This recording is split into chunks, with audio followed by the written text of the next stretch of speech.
All right, so thanks for being on time today. We have, as I said, we have a webinar on workforce development in the nuclear industry.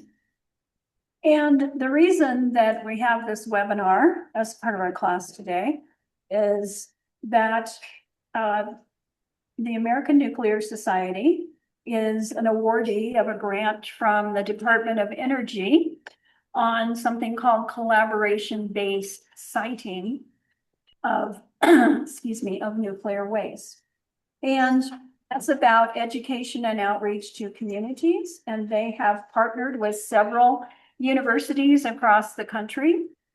And we are the NAU consortium, myself and Niki McCabe, who I'll introduce here in a little bit.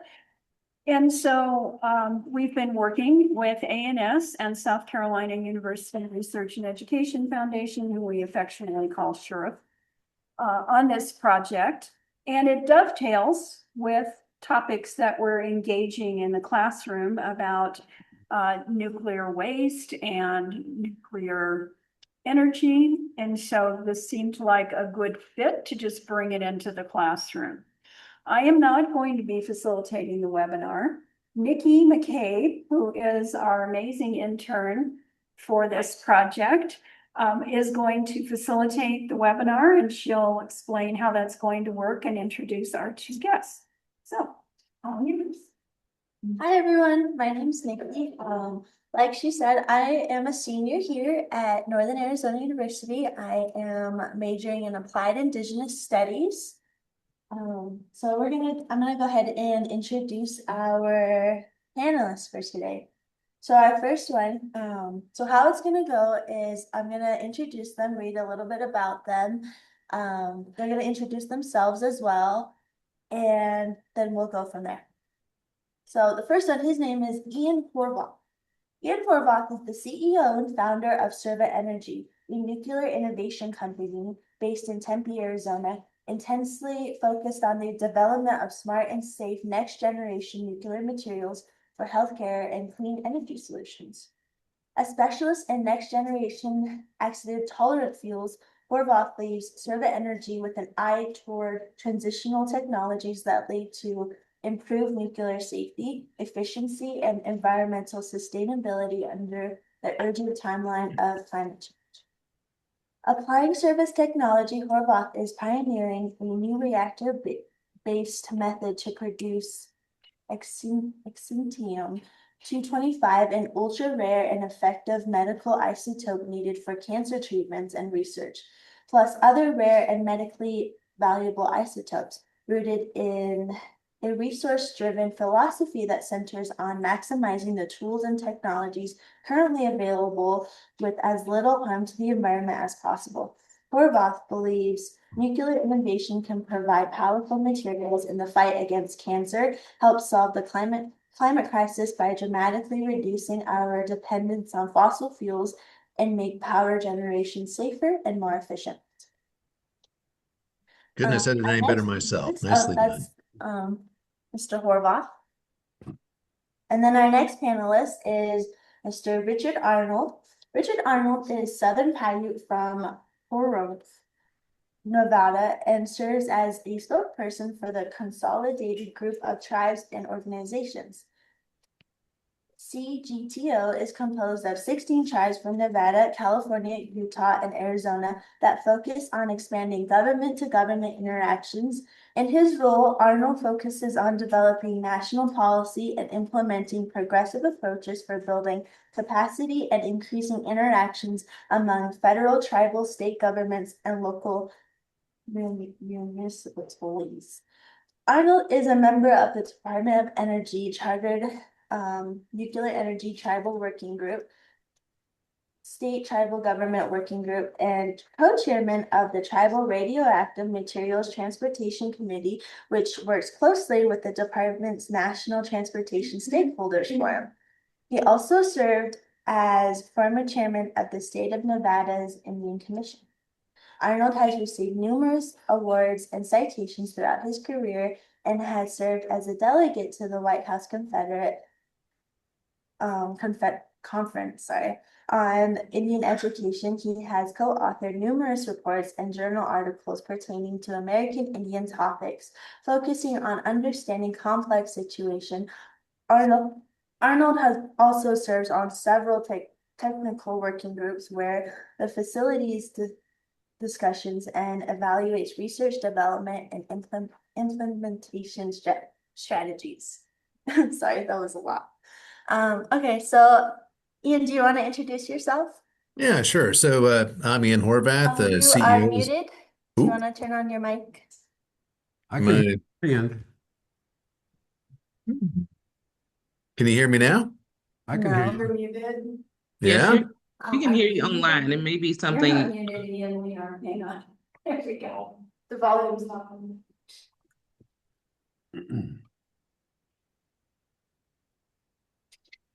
Well, nothing else, Richard. You and I can talk. Yeah, we can catch up. Yeah, sounds good, man. Okay, we got you, Ian. You guys hear me now? Yeah? All right. I see a lot of nodding heads. That's good. So yeah, I'm Ian Horvath, the CEO of Serva Energy. So we are a company based out of Tempe, Arizona. We actually sprung out of Arizona State University. So one of the other great state schools in the state of Arizona. We've developed a new material technology, and we've been advancing that for the last 8 years, working with commercial power plants. Specifically kind of looking at like how we can like leverage the technology in a way to where we can start addressing some of the more critical issues in nuclear today, around not just like sourcing of new fuels, but also like how we can actually start addressing the issues with nuclear waste and also improve the reactors to be more economical and safer, and to produce isotopes that are much needed inside the medical industry. And so that's where we put most of our efforts in, mostly on the latter today. And that's something that we'll be talking about more in depth today. Can't wait to share it with you guys. Thank you. Richard, do you want to introduce yourself? Well, I'm just an old country boy. So forget all the other stuff you heard about. I'm just me, and I get involved in a lot of things on the nuclear end. And actually, my involvement actually began when I was a child, living close to the Nevada National Security Site, formerly the Nevada Test Site, where they used to do above ground and underground testing, where my parents, my grandparents, and other people around, other tribal people were talking about what was going on when the above ground nuclear explosions were going on, or the testing. And so they would see the big mushroom cloud, and to their kind of interest, I guess, and obviously maybe in correlation to what it is, they were saying they're trying to change night into day over there because they would do the shots early in the morning. They're playing with the sun, and things. And so radiation, there's a corollary between that and the sun and what have you. And so there was some tribal insight, I think, that people had way back then. And then many years afterwards, and with the Nuclear Waste Policy Act in 1992 or 1982, I'm sorry, amendments were in 1987. I became involved in the Yucca Mountain project, or the site characterization project at the Nevada test site at the time, and became very, very interested in that. And I was involved in a lot of different work with that project, where we did a lot of activities where we brought in tribes. And so we had a cultural affiliation study done, identified 16 different tribes that had cultural and historic ties to the land. We brought the groups together. They aligned to form what they call themselves the Consolidated Group of Tribes and Organizations. They wanted me to be their spokesperson, of which I was and still am been doing that for a number of years. And so we speak through one voice, but we try to share a lot of insight, because when you're dealing with some of the science of radiation, first and foremost, it has to be done. Science is great, as I always say, but you need science with a conscience. And the conscience is that it's great to talk among scientists, and people talk about topics of interest, and so everybody can relate to that. But sometimes you forget the audience and other people outside of your silos. And when you try to talk to them, then oftentimes it's challenging. And so I then became involved in trying to help facilitate and a lot of those kinds of dialogues, in addition to working on national policy to add the tribal voice to different things, and including the consent-based siting that was mentioned, or the collaborative-based siting that Karen had mentioned. That was something that came out of the Yucca Mountain Project when the 2010 Blue Ribbon Commission came out with a report, and they identified consent-based siting needs to happen. And so I've been kind of watching and monitoring and influencing some of the discussions there. And so anyway, I'm just here to share a little bit about me, what goes on in my little world, and then things that I do working on national policy and how hopefully we can build a better understanding of what lies ahead. Okay, cool. Thank you, Richard. So I'm gonna ask Ian a question, he'll answer, and then Richard, I'll ask you a question, you'll answer, and we'll go back and forth. I have 3 total questions, and then we'll end it with an ending question. Sound good? Do we get to Sounds pick good. a vowel or anything like that? Or do we question our answers? Just joking. Okay, go ahead. Okay, Ian, can you tell us a bit about Serva Energy and what the company does within the overall nuclear industry? Yeah, definitely. And Richard, I like your part there about science with a conscience, because it's something that's easily forgotten. That's how we ended up with those weapons programs going off in the Nevada desert like they were. Uh, we're very focused on trying to, like, alleviate some of the issues around nuclear. And everyone here has heard of like 3 Mile Island, Chernobyl, Fukushima. And these are things that, some of you guys were probably even around during the time that Fukushima went off. These are disastrous consequences of like not doing the science and the engineering properly. And like, how do we go ahead and we do this same moving forward in a way to where we can combat climate change and at the same time be able to not have these concerns going forward? So we spend a lot of time around like, how can we more effectively utilize nuclear, change out the fuels, put more advanced technologies into it so we can avoid these accidents from occurring in the first place. But there's also other issues too. It's like there's a lot of waste that comes out of it. It's like people like, oh, well, it's only enough to fill up a football field like, 30 feet deep. It's like, that's a lot. This is pretty gnarly stuff that's coming out of these reactors. So a lot of our technology is focused around like, well, this stuff that's waste. Yucca Mountain is, deep geologic repository. It's a great way to go ahead and store stuff long term. What could be even better is let's harvest some of these materials out of that waste. Let's grab the transuranics and let's find ways to start feeding that back into the nuclear power plants. Let's make electricity. And you get to destroy the waste while you do that. So a lot of our fuel technologies are based around that. And so while we've been doing that, it's like to kind of do as a test bed for it. It's like, well, it's very difficult to get new fuels approved, especially when you want to move into like, hey, like let's take that nuclear waste and feed that into this commercial power plant. There's several steps that you have to go through to get there.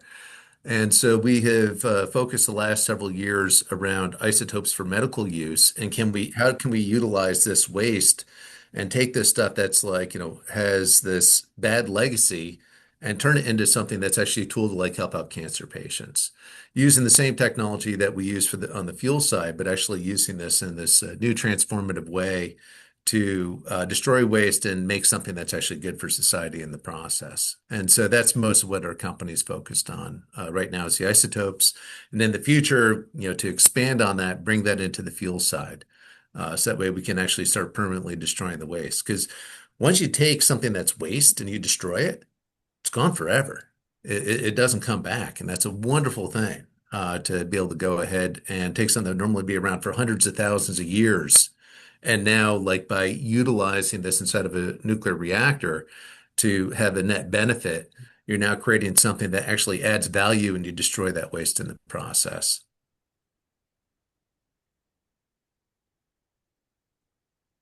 Okay, thank you.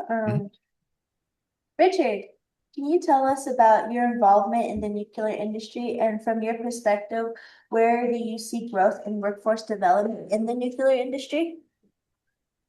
Sure. And, it's very interesting because I share a lot of Ian's sentiments and experience as well. And when he talked about like with 3 Mile Island and Chernobyl and all those different places around, and at the time, it's something that in the science world, oftentimes have calculated risks versus perceived risks. And the perceived risks are something oftentimes people may not understand, maybe the complexities of what all is involved, but also they have certain observations and beliefs about things. And so when you look at the trifoil, the little sign that is typically associated with radiation. When people see that, they really freak out. They say, "Oh my gosh, this stuff is really, really bad. We got to avoid this."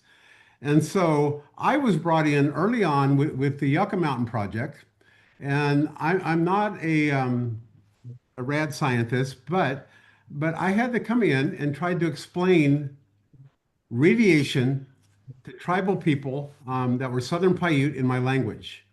We have no word for radiation in my language. And so you try to explain that.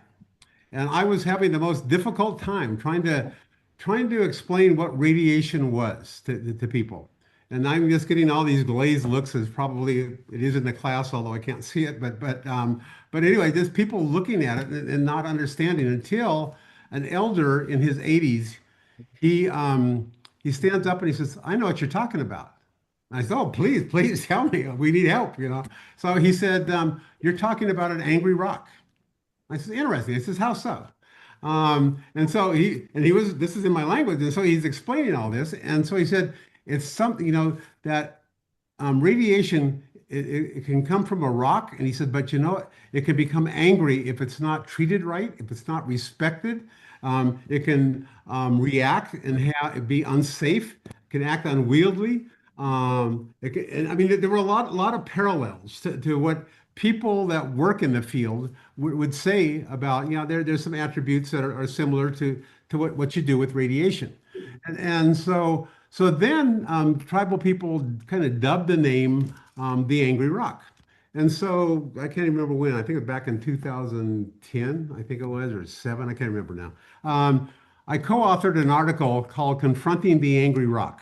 And it was me and a colleague from the University of Arizona, Richard Stoffel. And so he and I, we wrote this article and we talked about kind of what it was and how people kind of perceived what it was. One of the interesting things was when people started talking about the anger that could be perceived, they would say it could become mad. It can upset or create an imbalance in the world. It can create an imbalance in the land, on the resources, on everything. It was a sentient being. It had feelings and things where it can react if, again, not treated. So it was one of those things, kind of an unknown, but people knew that it was something to be cautious. But it could be good if you knew how to deal with it, how to talk to it. If you didn't, then maybe you can have some confusion and have some misunderstandings and things. So those were some things that were that we had to deal with, and so oftentimes when we became involved in that, we were trying to understand and figure out what does it mean, and so that we were faced with Yucca Mountain at the time, which was at the back end of the fuel cycle, and so now you're looking at the waste, and unfortunately, just the word waste is sometimes it has its own connotation. So if somebody says, "Hey, you want some waste?" and no, I don't want any waste. But maybe part of it is in the labeling. But nonetheless, it is what it is, and that's what it was referred to. And so you would have the high level waste and spent nuclear fuel. You have all kinds of different wastes, different classifications from the transuranic or the true waste that they have. Some of those things are can be handled a little bit more easily. But you can have things where even they can call it low level waste, and even low level waste, they have what they call Class C or greater than Class C, I should say, or greater than Class C like waste, and so those kinds of things, they can be radioactively hot, um, but it's still classified as low-level waste, but people could get harmed from that. But it's just because there's an uncertainty and sometimes just those labels that people come up with, they're best suited or not, that's tough. And then when you start seeing for Yucca Mountain, when we were looking at that, that was dealing with some spent nuclear fuel, high-level waste coming from commercial power plants throughout the U.S. Where it was the only site that was going to be stored. They were looking at multiple sites beforehand, came down to Yucca Mountain. Then this is where it was going to go. And then it became transporting. Where are you going to transport this stuff from? Oh, it's going to come from all kinds of different power plants throughout the country to the mountain. People then said, well, you know what? It's going to upset the mountain because it's the angry rock, and if you're not handling it right. Then they asked, well, how are you going to transport it? Then they said, well, the scientists would come back and they said, well, we're going to transport it in these robust casks, and we're going to be able to transport it, so safely transport it. And at the time, they were looking at either heavy haul, and then later on, it became by rail that they were going to ship it. And so it created some concerns for a lot of people. Then once it got to the trying to transport this stuff, tribal people started asking the scientists after they heard about the angry rock and how it had to be treated and respected. The tribal people said, so have you tested those casks for what if it gets in a wreck? Oh yeah, we've tested it for that. What about fire? Oh yeah. What if it falls down or falls on? Oh yeah, yeah. And then they said, what about anger? They said, oh yeah, yeah. We've tested it for anger. And they said the personality, the emotion of anger, not radiation, but the emotion. Have you tested it for the emotion of anger? How did you talk to it? What did you say to it? And they said, well, we didn't do that. They said, well, you haven't tested it then. So again, it was a perception.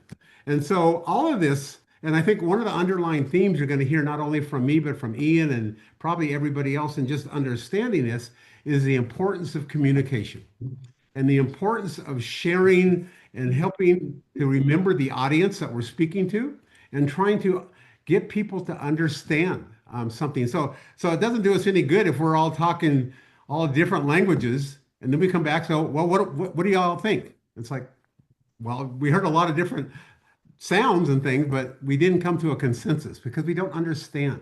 So sometimes it's just simple things like that. But what we did with a lot of that, we were able to bring people together, bringing an understanding to things. And then moreover, we worked on some collaborative approaches for some NEPA documents, the National Environmental Policy Act,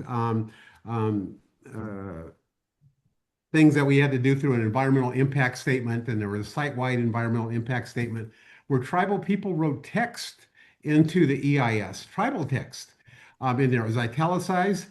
One of the beauties to that was it got more people in the general public that were reading it said, hey, we like what the tribal people are saying. This makes sense to us. Yeah, because we have to try to balance our comments to the science as well and trying to make it where maybe it creates a different impression or at least a different perspective on things. So we did that, and so then it got more people reading the EIS, and it just showed true collaboration in making things move forward.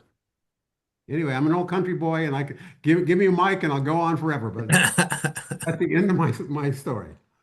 I love the angry rocks. I'm going to use that. That's fantastic. Good article. You should go on. Yeah. I'm going to totally look that up after we're done here.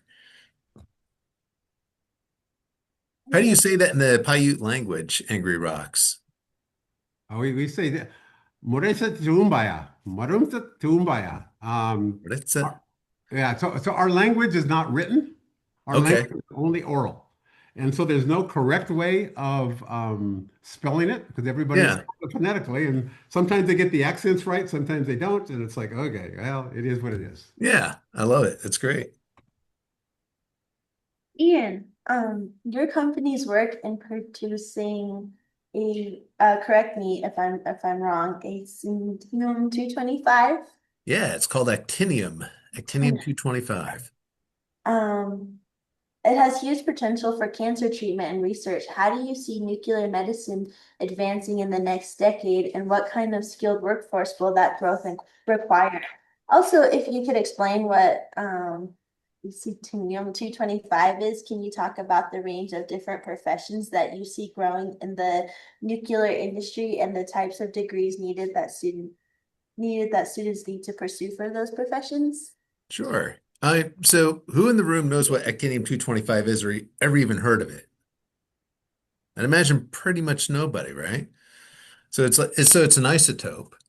So isotopes, like you had the periodic table, has all the elements that are on it. Well, there's actually a more expansive periodic table where each of those individual elements have individual isotopes in them. And actinium-225 is a very interesting isotope.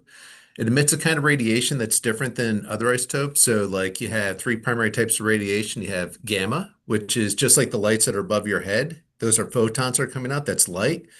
Gamma radiation is just like that light, but it's extremely high energy. Like if you had a gamma light bulb above you, most of the rays would actually pass through your body as if you were a piece of glass. You have beta radiation. So the thing that drives those lights, it's electricity, right? Beta radiation is just electrons, same stuff that the electricity is made of. They don't penetrate as deeply, but they could like, they're high enough energy, they go like straight through your hand in a lot of cases. Then you have what's called alpha radiation. Alpha radiation is very unique. Uh, how many of you guys have ever seen like a party balloon that floats up in the air? What do we put inside of them? Well, I don't know if you guys can, if I can hear you or not, but it's helium, right? That helium actually comes from natural decay of uranium and thorium and the Earth's mantle, and it's called alpha radiation. So it's where these atoms actually emit a nucleus of helium right out of the right out of the uranium and the thorium. And because it's so big and massive, even though it's really high energy, it can't penetrate this sheet of paper. So it has a really, really, really, really, really short track for where the radiation going, though it's really high energy. So what was discovered a few years ago, we'll see if this will let me share my screen or not. Let's try this. You guys see my screen okay? Yep. All right. So what they found out was they're like, well, what happens if we take an antibody and when you have cancer inside the human body, it's you, but it's a bad copy of you. And so that's why your immune system doesn't recognize it because it shares most of your DNA. It just made that bad copy. And because it's a bad copy, it needs a lot more resources than like the healthy cells do inside your body. So your body provides like additional nutrients and glucose and minerals and other things. And so those cells end up starving out the rest of your body as the cancer continues to grow. And so, but because they're a bad copy, on the outside of a cell, you have what are called ligands. They're these little bumps and the cells are covered in them. Because it's a bad copy, those ligands are different than what they are inside the healthy cells that are also in your body. So what they discovered is like, well, what if we can make an antibody that's only attracted to the ligands that are found on cancer cells? And what if we attach actinium-225, this alpha emitter that can't make it through a sheet of paper when the radiation comes off? Wouldn't that mean that like this would attach only onto the cancer cells and then get absorbed by the cell, and then it would release this nuclear payload, but it only affects just the cancer cell and none of the surrounding tissue. And so they tested this back in the 1990s. And when they tested it, this is like one of the fellows that came in for treatment. So if you look at this guy, this is a German fellow. All the black that's on there, that's cancer. He has stage 4, fully metastasized prostate cancer. The only exception here is like his kidneys. Those typically show up on PET scans, pretty dark as well. But you can see it's even in this guy's spine. So he's in hospice. For those of you that don't know what hospice is, that's end of life care. This guy has days left to live. He qualified for the trial. So they gave them this actinium antibody cocktail, and this is after treatment. And he's cured. And it's absolutely phenomenal. And you see this again and again and again. So it's like, okay, so we had the same that's this potential cure for cancer using nuclear, which of course is like one of my favorite subjects, if not my absolute favorite subject, to go ahead and help out patients to go through this amazing transition. But the problem that they've had is making this isotope has been extraordinarily difficult. It's been very, very hard to do. And so that's where we kind of come in.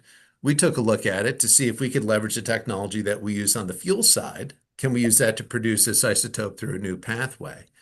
And so we took a look at it and we're like, it's like, what would be an interesting way to do this? It's like, can we use some of the nuclear waste that's out there to go ahead and produce this? And the waste that we were really looking at is stuff called radium-226. So almost every mine, actually every uranium mine on the planet, when they go and they extract uranium out of it comes in these rocks, not angry yet. They pull out the uranium out of the rocks, and then what they have left behind is this daughter isotope. So as uranium decays, it becomes radium. That gets left behind inside the tailings, so you actually end up concentrating it. And radium is some pretty nasty stuff. And so now you've gotten to the point where you have your angry rock that's left behind. And so any place where you have a uranium mine, you end up with these huge tailing piles full of this radium. And so the question was, can we use this as our starting material and then turn that into actinium? And then when we give the actinium to the patient, the actinium will decay and forms bismuth. And bismuth is completely inert. That means, and so the patient just poops it out, literally. And so you took this stuff that started out as this radium waste that came out of the mining industry. You turn it into this amazing drug for cancer patients. And then when it's done, the patient basically, evacuates that material out of their body. And bismuth, in case you guys aren't familiar with it, have you guys ever heard of Pepto-Bismol? That's probably something more your parents are familiar with, but the pink stuff that you see in the drugstore, you get an upset stomach. It's called Pepto-Bismol because bismol, that's bismuth. That's the primary ingredient. That's what makes Pepto-Bismol work. So you took the stuff that's this really bad nuclear waste, and you've actually transformed it into something that's completely inert while also saving the patient at the same time. And so that's where most of our work's going right now. So that's actinium. What was the other question? Niki, did I miss part of your question on that? If you could talk a little bit more about the professions and the workforce development aspect of your. Oh, yeah.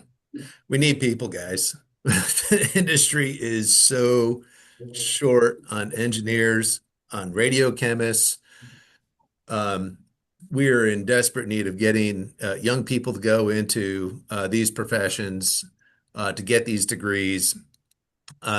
We have a huge program where we actually spend a great deal of effort actually running internships through a lot of universities. UC Irvine, we typically have about half a dozen students out there. Penn State, UT Austin, Texas A&M, McMaster University. We just spun up two more universities. We got University of Wisconsin-Madison and University of Washington.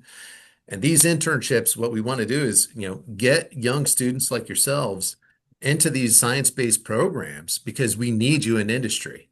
And these internships are great because we do real hands-on science. This isn't just like going in the classroom and solving problems and just be like, you're able to answer the questions inside your textbook. This is actually practical application of those things. You actually get to see the stuff that you're learning in the classroom work in the real world. But we have a very hard time finding people with the degrees and the credentials that we need. That's actually probably our biggest limiting factor is we just don't have enough of you guys graduating with the engineering and the science backgrounds that we need in industry. And it pays really well. An engineer that's been out in the field that's well experienced, you can make $250,000 a year if you're really good at what you do. And that's a 4-year degree to get there. That's typically the kind of stuff that you see doctors getting. It doesn't mean that everybody that gets an engineering degree gets there, but a lot of people do. If you're good at your craft, then you'll do extremely well. And we're happy to pay it because it's like you guys bring so much value to the team. So there is definitely a big gap that needs to be filled. And it's not just on the nuclear isotope stuff like we're doing, also on the energy sector. Nuclear energy is just going like gangbusters. And we just need more people with the right training, mechanical engineering, electrical engineering, chemical engineering, nuclear engineering, nuclear physics, radiochemistry, and all these things. We're just, we're not matching what the demand is in the industry right now. Yeah, so I'll switch to engineering. That'd be great. Every one of you. Cool, thank you. Richard, you've worked closely with the Department of Energy and other agencies. What kind of partnerships are most effective in ensuring tribes have a real voice and workforce opportunities in nuclear and energy-related projects? Okay, well, first, I guess before I begin, I'd like to just kind of piggyback on what Ian had talked about as well, because I think there is I'll echo that there definitely is a need for people working in the nuclear field, in the nuclear industry. However, tied to the nuclear industry are all the other types of disciplines as well. So when Yucca Mountain was around, hydrologists were needed to look at water. Botanists were needed to look at plants. Cultural anthropologists and things were needed to look at, what's going on with certain people. Geologists, seismologists, I mean, all kinds of different things. And so it all complements one another. First and foremost, and probably as one of the older guys, is that whatever you end up doing, make sure it's something that you enjoy doing. While money is great, and you look at the salaries that Ian had cited, I mean, definitely it may be attractive to some people, but it's like, oh my gosh, look at this, and I hate my job. I hate doing this. Then if you do, then you're probably not in the right field. But it's just something to think about. And because it's so broad, so vast of what you can do when looking at activities and how best you can contribute and also feel satisfied with that. Now, as far as looking at the partnerships that are most effective, I think one of the things in most of my involvement, although I work on a whole variety of things and have even worked on a lot of the shutdown sites because I'm part of the evaluation team to go out and look at 3 Mile Island and different places and what's going to happen. There were communities, for example, when nuclear power plants were shutting down, some of the communities says, oh my gosh, we can't have this thing shut down. That was our livelihood. That's what we rely upon. Or other people would say, hey, we need that nuclear power. And I've seen other people say, we don't want to have anything to do with nuclear power. And while saying that, I would oftentimes question them. And I would say, well, gee, I wonder if you don't like nuclear power, but yet you're driving in a car that maybe was made in the Midwest, maybe made in Detroit with nuclear power, or on the grid where all the power goes, coal burning and everything else, hydro and whatever other kinds of power is out there. You look at that and then people said, well, I like that kind of power, but I don't like this kind of power. You don't get a choice. All you want to do is turn on the light switch and make sure that it works. So there's a lot of things to think about, whatever your perspective is, your ethic is, whatever you want to subscribe to and believe. I mean, sometimes you don't have a choice. Now, in the partnerships that we developed, and because I do a lot of stuff with tribal folks as well, that looking at the audience of tribal people, I think you have to look at and understand what that means and who they are and what their relationship is. And they have a unique relationship with the federal government. And then embedded in their culture is a lot of the knowledge and information that they know, or the understandings that they have of many of the things that are out there. And so one, you see tribal governments that are out there. And so we oftentimes will say, states don't speak for the tribes and tribes don't speak for the states. So you need both sides of the equation to come together and share thoughts. Because oftentimes it creates tension, misunderstanding, and sometimes you get at a loggerhead where now nothing is happening, nobody's talking, and because we're not communicating. And so I think when you look at how well that can work, and then for the things that I've been involved in bringing tribes together, multiple tribes, and I've seen some of the dynamics, because tribal people, just as anybody. I mean, we're all human beings, but based upon our cultures and things, we're products of our environment. And so depending upon what you know, how you were raised, what you subscribe to or believe in, those kinds of things kind of shape who you are and what you do.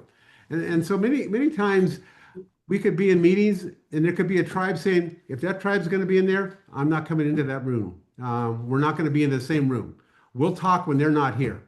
And it's like, okay, so how do you build collaboration, consensus, if you will, for that? And so we were able to work that through it. And I've been doing it a long time, but I mean, it's still just a matter of having relationships. And my dad used to always say, as he was an old country boy, older than I was, and he would always have all this kind of wisdom that he had that really kind of helped everything, at least for me. And he would come up with some of these profound statements. And he said, he says, all that stuff that's going on and being mindful. He only had an 8th grade education, but a very, very intelligent guy.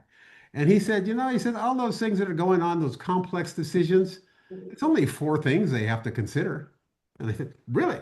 I said, well, dear old dad, tell me what, oh, wise one, what is it that are those elements? He says, well, it's budgets, politics, timing, and personalities. And he says, the personalities, he says, you never know. Somebody will say, oh yeah, that sounds great. And then they may turn around and say, oh, that stinks. No, we don't like that. Or it could be many different things. Or you're driven by budgets. You need money to do things. Or the timing, it has to be at the right time to do it. If you ask at the right or wrong time, it could make or break a situation. And then even looking at the political side of things, there's regulations and all kinds of things that can drive all this stuff. So from his country boy mind, he was able to kind of get through life, but he would look at things and thinking that, it kind of makes a lot of sense. Sometimes we just have to we overcomplicate things. And sometimes it's good always to try to validate your suspicions or do more research and look at things and try to make an informed decision on whatever your conclusions are. There's a lot of people out there. And that's why with the science with the conscience that I was talking about earlier, that's why it needs to happen. So for us as tribal people, and I'm talking as tribal people as a Paiute person, so I'm not talking about other tribes, but most tribes probably subscribe to something very similar because the elements are very important to us all. So when we have to do things culturally and ceremonially, we rely upon 10 directions. And so we'll say, that's why everybody else is lost, because they only have 4 directions. They're only talking about the 4 cardinal directions. We said, well, what about the other 6? They forgot about that. And actually, it's multiplied by 2. So actually, there's 20 because it's day and night. So in the daytime, you have to look at the 4 cardinal directions. They all have names, stories, beliefs, things that are tied to them that we do, and it's cause and effect. You have also up and down, which are equal directions. You have past, present, and future. And then you have yourself, which is the 10th direction. And then you multiply that. The same thing happens at night. Now take what I just told you and apply it to science. It's no different than what science does, because science, you look at something where it was, where you're at now, and where you're trying to get to. You look at it from all kinds of different angles. You try to do as much research as you can. And then if you're the researcher, you're thinking, yeah, this is what I need. This is what we need to do.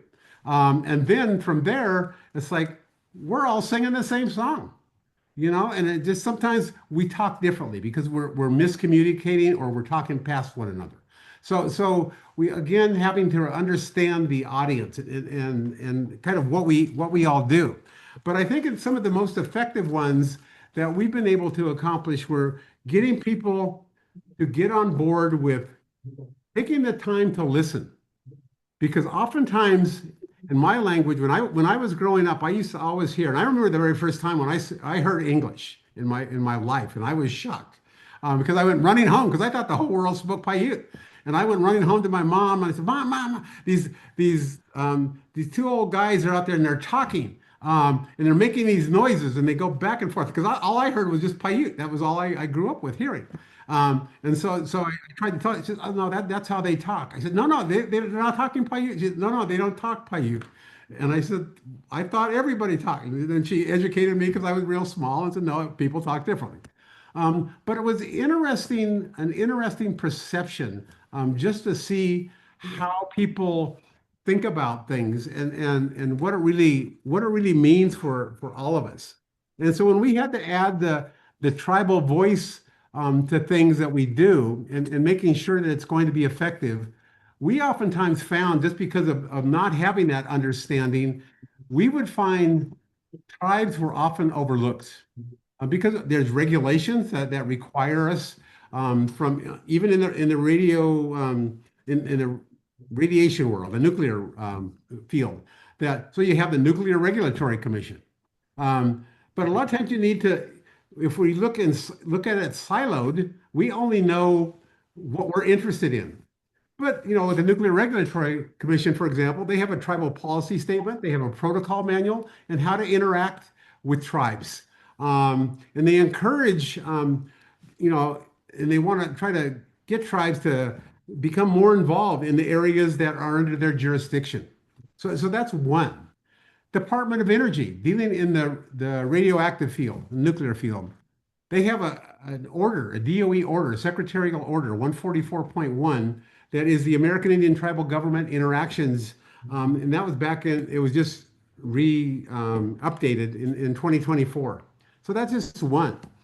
Then you look at all the other things these other drivers that are out there that sometimes either force or complement what we do and help us do our job better just by understanding whatever the regulations are. Because if you look at just on the nuclear side of things, or you look at the Nuclear Regulatory Commission, who are just they're regulators, and so it's not Department of Energy, they're separate. But because they make kind of the rules of the road, and you watch and read that, it'll tell you how things are supposed to function, but it doesn't tell you necessarily if you were a nuclear scientist, you're going to say, okay, I'm going to read that. That's what I need to do. But, I didn't know tribes had a place in this discussion. So, and we all do. One, as stakeholders, tribes will say, we're not stakeholders. Stakeholders can be somebody from an environmental group. It can be the Boys and Girls Club. It could be the Cub Scouts. They could be stakeholders. Tribes have a unique relationship with the federal government. And so then it's a government to government interaction. And so if you're not talking to the tribes and beginning a conversation that way, then you're already kind of off the path and maybe not communicating well or starting the conversation in the right manner. Also understanding who people are, what's the proper way to interact. For me, when I was growing up, and this is just me personally, and I know a lot of tribal people, similar types of beliefs, that eye contact, we don't do eye contact. That's disrespectful. Other people will say, oh, that's respectful. You're supposed to look at somebody. We don't say that because we say they're trying to look inside of you. They're trying to make something bad happen to you. So we don't do that. So then people say, oh, you're not being honest. I've been in other meetings where it was, again, I remember this one tribal person in a meeting. He asked one of the Department of Energy federal people, asked him a question. And then his response was, well, let me answer that honestly. And then he started his response. And the tribal person says, why would you say that? You haven't been honest with me before? Your other answers weren't honest? Why would you say, let me answer it honestly? And so for us, sometimes words mean something. Or just like when somebody says to you, and most of you can probably relate to this, how many times have you seen people come by and say, hey, how you doing? And they walk off. We don't say that. We can't do that because we have to answer the question. You ask how am I doing? Now I have to tell you how I'm doing, how my family is doing, how things have been since the last time we saw. Don't disrespect me by saying those words and going off. So we say that they're wasting their breath because you're going to need those breaths because we're supposed to speak with conviction. And so when you have people that are just going to waste their breath. And they said, oh, that's not true. I said, what if you had 3 breaths left? They said, oh, that's not true. Now you've got 2. Now you're on your dying bed. You'd give anything for a lot more breaths than just 2, 1, and then whatever. You use your voice, you use your knowledge and everything you can do in a positive manner to help. If you do things in a bad manner, things are going to come back at you. And that's how we believe. If you're going to do things in a positive manner for the greater good, it'll reward you. And so you have to listen to what people ask. I was just recently in a call yesterday with the Office of Nuclear Energy. And this lady asked the question. She says, hey, how's this working for everybody? And she kept on going on this big, long answer. And so nobody responded to her initial question. How's this working for you? So I'm going along. I'm waiting for everybody to answer. And nobody answered. I said, well, I'm going to tell you. English is my second language. And I used to read and listen to people that spoke English because I was so intrigued with it. But I would say, you ask a question. So here's the answer to your question. I said, my answer is yes. I said, yes to what? He said, you asked, how's it working for us? Is it working for you? Yes, it is. Because, and I told her then why. So sometimes you have to remember what you say or why you get the glazed looks or why people aren't relating to what you say.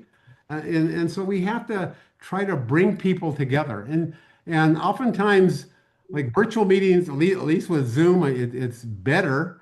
To me, in person is always better because you build a relationship. You can see how people are reacting. You can see if they're doing whatever they're doing. I mean, oftentimes you can, when you're on the computer, you can just, mute yourself or do whatever and not pay attention, and come in when it's convenient, So, but it's important for all of us to understand what we do and all the little subtle messages we give to people when we talk or what we say.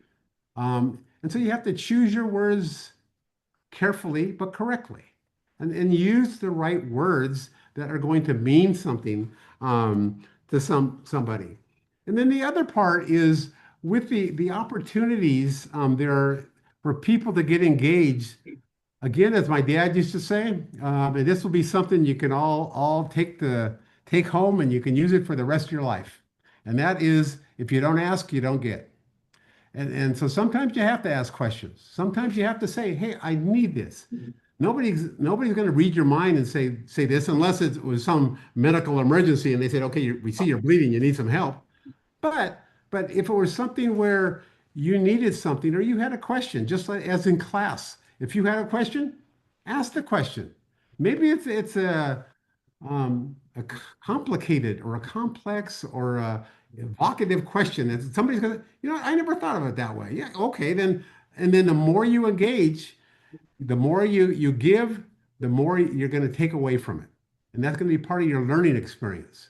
I can also tell you from learning experience, while you're in college or university and as you go up in your degrees for your education, you're going to find that sometimes it gets easier because it's something you're interested in. When you're first starting, you have to take a whole bunch of different classes, a lot of theory, a lot of things, and there's a reason for it. Excuse me. But oftentimes, if you try to start studying like an advanced degree on a topic that you're interested in, now you're going to start focusing on that. Now that becomes more interesting.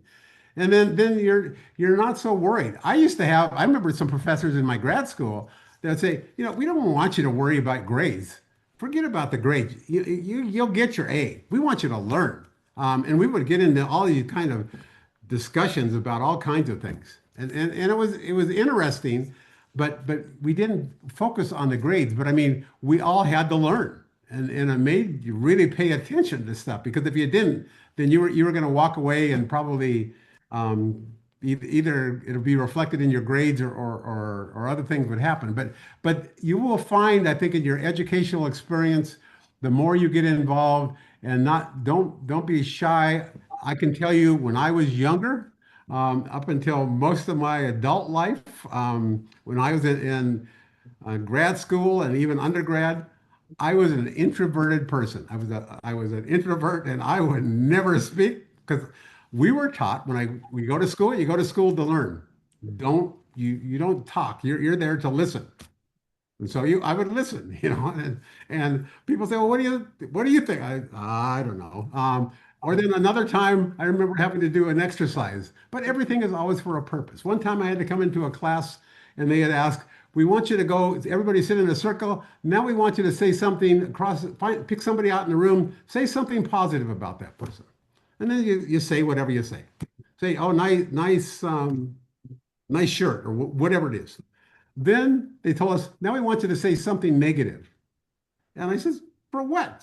It made no sense to me. And so all these people were doing it. And they came to me and says, I'm sorry, I cannot do that. I'm not going to say something negative, make no sense to me. And so I challenged it. I questioned it. And then because of that, then they did away with it, but it didn't make any sense to do it. And they said the rationale was because they wanted to see have people experience what it was like to hear a negative comment. I said, all of us have probably heard something negative in our life.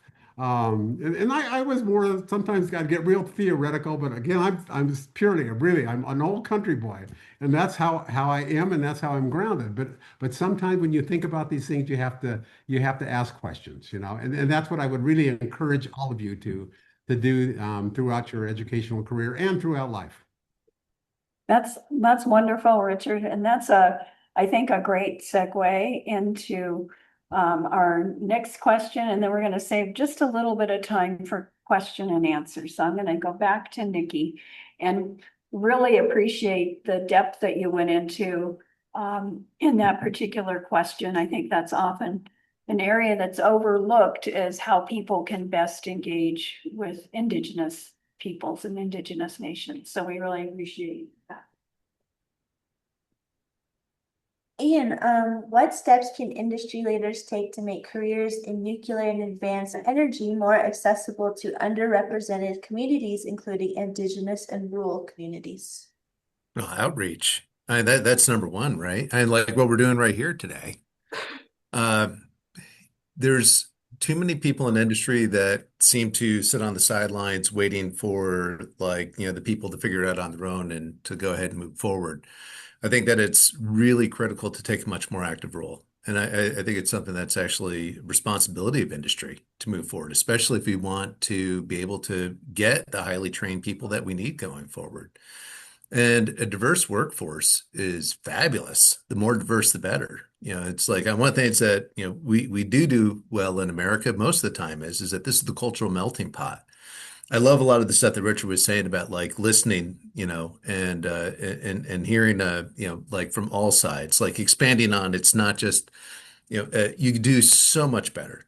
The people that we have here come from all kinds of different backgrounds, and it's fabulous because they just have different ways of looking at things. And sometimes it's just even just talking about stories about just being an old cowboy, can actually add a lot of value to that conversation. You're going to get insights that you're normally not going to be able to do. Yeah, it's why we invest so much into our student programs. But it's really what we'd like to do is actually even get in earlier. It's we should be looking at high schools and finding ways where we can sponsor stuff. And so we just started doing that more recently, where it's talking with the science and mathematics teachers that are in the schools, but really we should be talking to more than just that. But we just it's hey, we've got some really amazing equipment around here. We use 3D printers all the time, not inside of a traditional sense, but we use them for all kinds of prototyping and testing and all that. And then we're always looking for the next level, latest and greatest ones that are out there. And it's just well, why are we just keeping these old ones around? They're still great.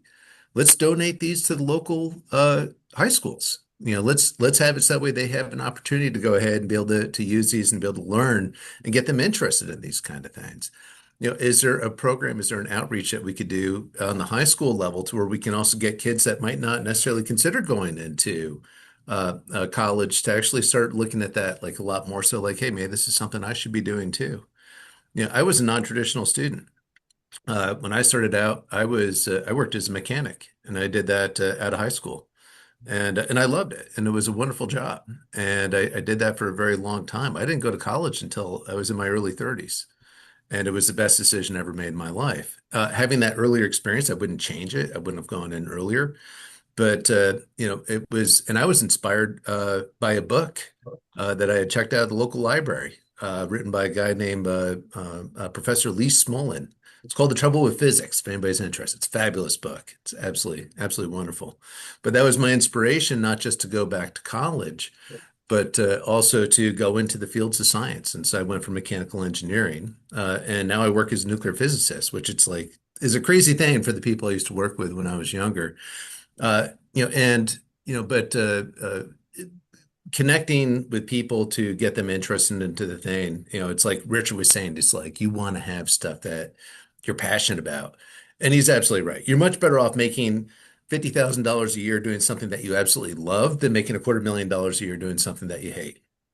Take the $50,000 a year job, and you're going to be a much happier person throughout your life. He's absolutely correct on that. If money makes you happy, go for the 250,000, I guess. But there's plenty of options out there. But yeah, I think outreach is a big part of it, engagement. And I think that it's really important that industry leaders really, I think we need to kick it up a notch. Like I always feel like we're not doing enough here at Serva. I feel like that there's always more that we can do in this respect. Cool. Thank you, Ian. So we're gonna go ahead and open it up to the audience for any questions. Just under 15 minutes to do that. Should we?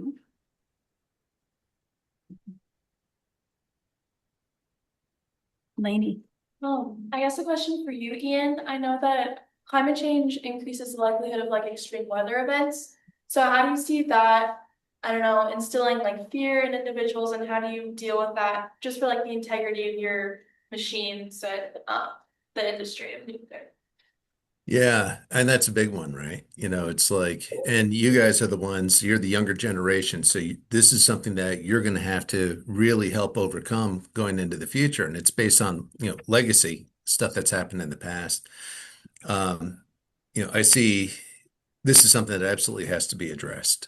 And, I look, of course, being in nuclear, I'm like, we need to build more nuclear reactors. If we have that, we're going to produce less CO2. Less CO2, we're going to have a much bigger impact on the way that we produce electricity, and we're going to lower global warming. It's like people talk about like, oh, well, the temperature's only been raised by like, 1.2 degrees Celsius. It's like, do you have any idea how much 1.2 degrees Celsius is? It's like the atmosphere that's above our heads right now. Does anybody know how thick the atmosphere is? Do you have any idea? How many miles would you guys guess? Like 1 mile? 5? Maybe 10? 10 sounds reasonable. 62. 62 miles straight up. And how big's the planet? It is absolutely massive. It's huge. And it's 62 miles thick. If you calculate the amount of energy that's inside the atmosphere, it is mind-boggling. How it is orders of magnitude more than every bit of energy that we have ever produced by burning fossil fuels, substantially more. That's because that CO2 loves to absorb infrared radiation, loves to absorb it. And do you know where most infrared radiation comes from? The planet. Night vision goggles, how you can see things at nighttime. That's that infrared coming in. You can see this stuff, right? So everything's emanating, and humans we do it more so, but everything has this coming off. So when you put that blanket over the planet, it has a multiplying effect on the amount of energy that builds up. It is absolutely crucially important that we address this as quickly as possible. This is urgent, and it needs to be done. And we're really going to be looking to your generation. We'll do what we can in our generation and the generations, the generation above mine. But it's you guys are going to really be the ones who are going to be solving this problem and getting us through it. And hopefully we can set you up for success by the time that you guys come in and you start tackling this. Mhm. Other questions? They're percolating. They can be percolating. How about a question for Richard? Come on, don't be shy, you guys. They're thinking, they're not typically very shy. Can hear I them thinking. I got a question for you guys. How many of you guys are in science or engineering right now? Or how many of you have an interest in science or engineering? One, Yeah, two, yeah, a three, couple of you. That's 5, great. Yeah, this is good 7. stuff. You know, you're young, regardless of what direction you're going in right now. If you think that this is something that could really be good for you, go for it. You know, talk to your counselor. Be like, I'm thinking like I might want to do mechanical engineering. Maybe I should take like, chemistry for engineers and see if it's a good fit. Or, take that physics class. See if it sparks something inside of you where you're like, wow, this is something I really want to do. Mhm. You know, the we need you guys, and the world needs you guys, and your generation needs you guys. It's like if these kind of things get you excited, then yeah, I highly encourage you to go for it.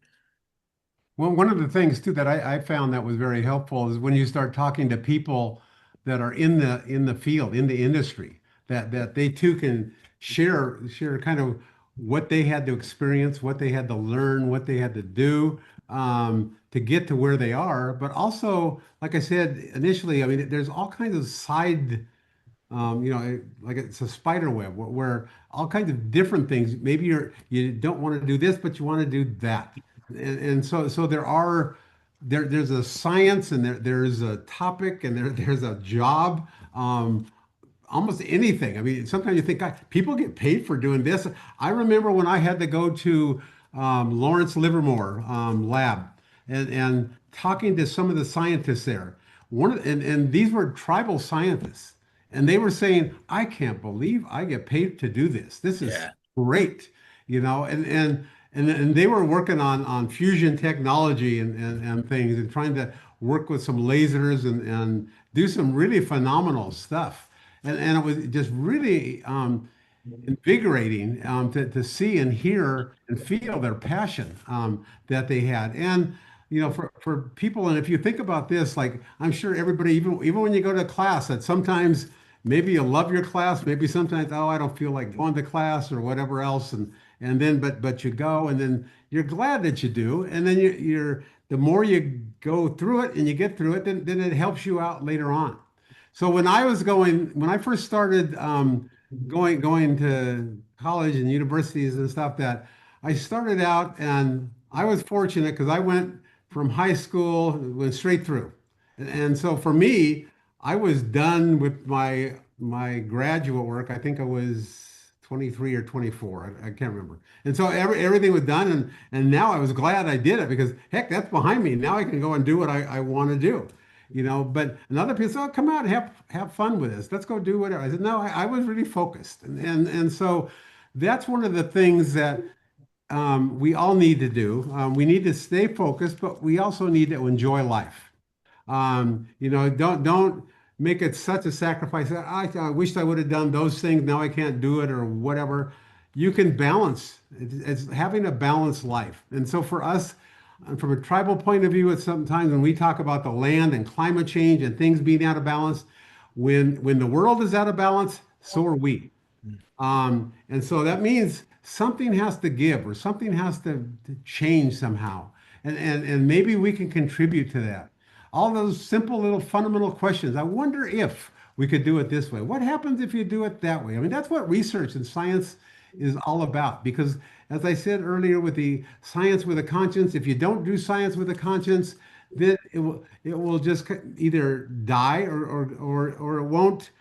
Um, it's just going to be kept in small circles. And so we need to continue the conversation. And I think one of the things that we often do is trying to talk to people in helping them understand what that conscience is.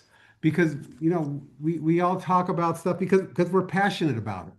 But when you all leave this class and you go outside and you do whatever you do, you think, okay, well, what was that all about? And you know what? The older you get, sometimes the wiser you get, and sometimes age brings wisdom, but sometimes age comes alone, meaning that sometimes you get older, but you may not have that wisdom. So you have to think about who you are, what you want to be, and look and talk to all the people around you. And don't, just because somebody is doing something, maybe it sounds good, but everything, every job, occupation, while you may like it, there's going to be downsides to it too. I mean, I've been in stuff where people say, man, I don't want to write another dissertation. I don't want to write another stupid report. I don't want to do this stuff.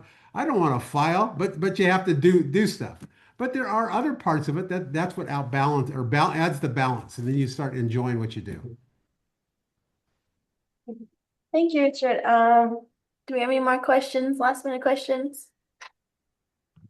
Okay, so we're pretty much out of time, but we want to say thank you for taking time out of your schedules to participate in this webinar. Yeah. And I'll add my thanks. Oops, I gotta go to the other speaker. Sorry. I'll add my thanks to Niki's. We want to thank Ian and Richard so much for taking time out of your very busy schedules to spend it with us talking about this really important topic. We appreciate your insights and thanks so much to everyone. All right. Thanks, guys. This is great. Richard, good to meet you, man. Likewise, it's been a pleasure and look forward to crossing paths with everybody. Yeah, love it. Have a good one, guys. Talk y'all later. Okay.